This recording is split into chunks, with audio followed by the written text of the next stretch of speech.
যে যাকে ভালোবাসবেন তাকেই বিয়ে করবেন জীবনে, যাকে আপনি ফিল করেন যে ইউ লাভ হিম, লাভ হার, তাকেই আপনি বিয়ে করবেন, তা না হলেই ঝামেলা। ভালোবাসাটা ফিল না করলে বিয়ে করা যাবে না। ঘটনা এখানে শেষও নাই, আসল ঘটনা সামনে। যদি তোমরা কেউ কাউকে প্রপোজ করো, তখন যদি ওই মেয়ের কিছু অংশ, তার চেহারা, তার শরীর, তার দেহ সব মিলে তাকে দেখে এমন কিছু দেখে নেওয়া যায় যেটা তোমাকে তাকে বিয়ে করার প্রতি উদ্বুদ্ধ করবে, সেজন্য এটা করে।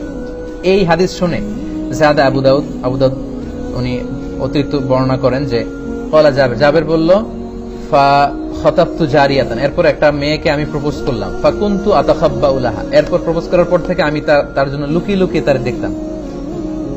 আল্লাহ রাসূলের সাহাবী।